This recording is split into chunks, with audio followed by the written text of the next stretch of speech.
Pretty sweet. Link down below as always if you want to check out some of the footage that WWE puts out on their own. They're usually in the sum of 3-minute clips. Unless it's Cody Rhodes or The Rock, then it's like 20 minutes. Alright, so now I need to look at my notes so that I remember what in the hell I watched. Randy Orton and Kevin Owens opened up the show to face off against Pretty Deadly. It was a decent match, but it didn't last long because Logan Paul was hiding under the ring, wasn't he? And he had his brass knuckles, took out Kevin Owens, and then Randy came in. He didn't really know what was going on because KO got pinned. So they did lose to Pretty Deadly, and Randy was upset. He wasn't happy. But then he saw on the Titantron, whatever the hell that thing is called, just a TV screen, that Logan Paul was hiding under the mat. And it was funny because then Randy comes out, looks at the crowd. He's like, yeah, is he under here? Lifts it up. Lo and behold, there he was. He found something, but then Pretty Deadly tried to attack Orton. And then Pretty Deadly got a pretty RKO and a stunner. And Orton chased Logan backstage. However, Logan took off in a Corvette. And that small piece of detail I want to mention because someone that just works at WWE, you got to think about how they got to be able to not sell the move, but take a bump. Because the person got like flipped backwards and he had to like roll, and you're on like concrete at an arena in the parking lot. And he just jumps in the Corvette and drives off. And I'm thinking, like, I've done moves like that, but if you don't know what you're doing, you can actually get like pretty hurt from even just a very small, simple move like that. Io Sky vignette promo, a la Shinsuke Nakamura style. It was good, where she talks in her native language of Japanese, and we see the subtitles. And then Bayley joined in. Oh, there. On when he was under the ring. I'm distracted, sorry. And then Bayley came out and whooped Io's ass in that little photo shoot vignette area. Whatever you want to call that. Nick Aldis also introduces Jade Cargill, who comes out to state that she's here and ready to go. Oh, yeah. She signed the contract and it's official. Because her last match was a couple of months ago at the Rumble, and then before that it was way back in September in AEW, and she's still somewhat relatively new. Because like I said, I don't follow AEW like in depth. Okay, I don't. And when I do, I generally, with all due respect, I follow the dudes that I've been following for like decades, like your Edge, your Chris Jerichos and stuff like that, and Christian. And then and Samoa Joe, and right? And the other people I just kind of skip through, not because I don't want to see it, because I don't have time. So my point is I don't know much about her. But it was brought to my attention that she's apparently pretty new. I didn't think she was that new to like wrestling in general.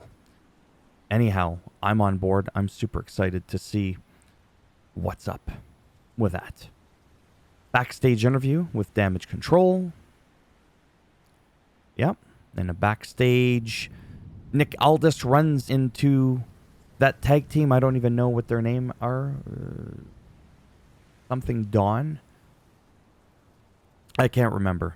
Maybe they're in the credits or something. I'll have to take a look after. Then AJ Styles asks Nick Aldis, so is he here? And Nick's like, I asked him not to be here. Well, you should have told him. What does it matter? You're AJ Styles. You don't give a shit. Don't be a chicken shit. Who cares if he's there? I don't know. I thought that was bizarre. Me personally. Then Theory and Waller versus the Street Profits, second week now, I believe, with the new attires. I'm digging at the whole white gold thing. It was a quick match again as the Profits lost due to distraction because my man Karrion Kross, shown on screen, with the Vixen. They took out B-Fab and Bobby. And then AOP came in attacking the Profits. That was that. And Austin Theory and Grayson Waller were able to pick up the victory. As we all know, that's what they do. Theory and Waller versus Street. Sorry, I'm like half asleep. This was pretty cool. So, and then something dumb again, which I'll talk about. So Legato del Fantasma came out to chat and bring out Dirty Dom. Santos Escobar wanted to thank Dominic for sticking by his side. All that kind of stuff. And what was really interesting about this segment, oh boy, is the LWO came out. Great. And Rey Mysterio said, hey, Dom, Santos, how about we do a tag team at Mania? And everybody was chanting Carlito. Even I was chanting Carlito. But nope. It wasn't Carlito. It was Dragon Lee, the newest member of the LWO, and I'm not against that. My issue is, did you see the look on Carlito's face? Please do not turn Carlito. I know a lot of people are like, heel Carlito's better. I just want Carlito to enjoy being in the WWE. He's in the final stages of his career, no offense. I mean, I'm sure he's got a good couple of years left in him. Just let him be. Just let him be the good guy. He was always the nasty guy, is all I'm saying. That's what I'm saying. I really hope that we don't have Carlito also turning on Rey. It would just suck for me personally. Anyway, so that's that. So that's what's happening. Then backstage, Naomi tells Bianca, I got your back. Backstage again, Judgment Day made a really big deal out of Dom going, oh, sorry, mommy, I didn't run it by you. Like, the f*** is this? Like, I love the Judgment Day, but that was just some weird shit. Like, it's Dominic. He's not on probation. Okay? He can go out to the ring and do some stuff like that. It wasn't putting anything at risk. It was just very bizarre. Very, very bizarre shit. They really made a big deal out of it. And I don't know why. New Catch Republic versus Legato. This is a great match. And the New Catch Republic win, which is Pete Dunne. I keep wanting to call him Butch because it's just easier. Butch and Bait. Bait Butch. Butch Bait. They should have just called him Butch Bait. Bait in the bush. No, don't do that. That's disgusting. And then that's the look on your face.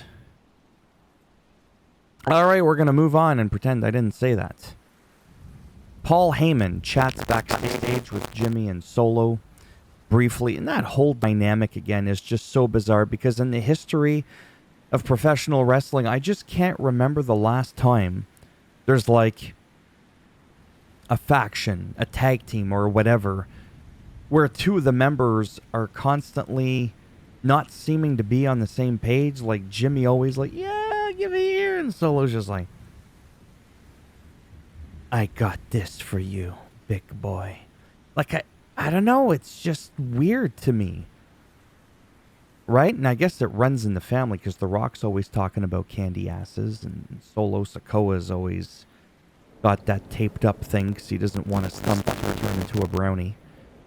It's just very bizarre. And then Jimmy's always wanting to get a little love and he's just not getting it. And I just don't recall, like I said, another faction where you beg to get out. Well, not beg to get out.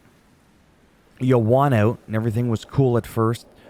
Then you beg to come in, you squeeze your way in, you're never officially really brought back in, and then you're really not appreciated much. Why the hell would you want to be in there? Then you have Jay who says, let's just put it all behind us, just come back to me. And then you don't come back. It's like, wow, this guy actually wants me. He wants to give me a hug, shake my hand. Jimmy, or Solo doesn't want to do it. Solo wants to be that Solo. So, I don't know, just a lot of that is just kind of weird for me. Me personally. Then AJ Styles is in the ring and he was bringing out like random people and stuff like that. Who are you? Yeah, you're just a cameraman. Yeah, that's right. Get out there. And then LA Knight ended up being one of the people at ringside and almost slapped the soccer mom haircut right off his head. I don't like AJ Styles as heel. No. I don't like this weird attitude since he came back. It's just really, really bizarre. You have the OC and Mishin that really are invested in wanting to be his friend, and he just cold turkey, like, just, we're done. It's like, I don't know, man. It doesn't make any sense. It really, really doesn't. Whatever. Bianca. Ooh, 10 minutes for Bianca and Dakota. Bianca defeated Dakota.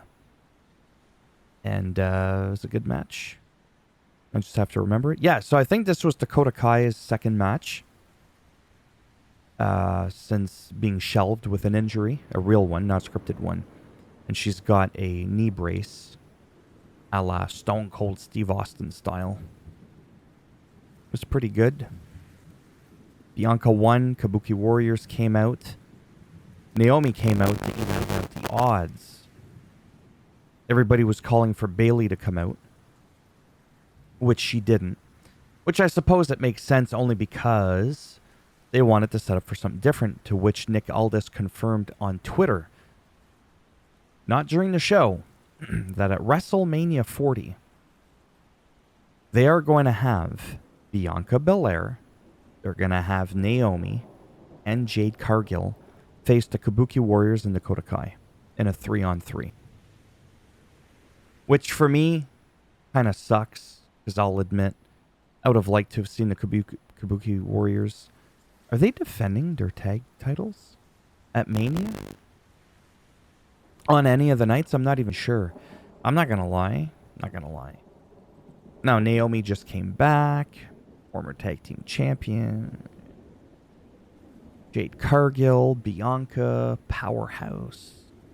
The Power Girls, I don't know. Would have been kind of cool to see a tag match. At Mania versus the Kabuki Warriors, and then maybe have Dakota Kai versus Naomi. I don't know. I'm talking out of my ass. I'm just sharing that there's a few off things here that I'm thinking. To me, WrestleMania is just that. It's the extravaganza. It's 2 nights. Every title should be online. Because again, I could be wrong. But I don't think those titles are on the line.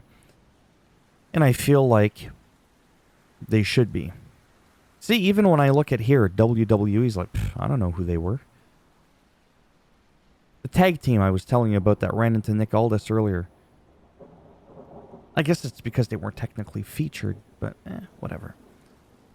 Anyhow, as always, if you liked the video, go ahead. Give it a thumbs up. It does greatly help support the channel with the algorithm. If you didn't like the video, go ahead, give it a thumbs down. I'll bend it, twist it. As always, break it off in your ass. And if you want to subscribe to the channel, naturally, that would be great. But if not, thanks for stopping by anyways. Take care. And maybe I'll see some of you in the next one. Bye for now.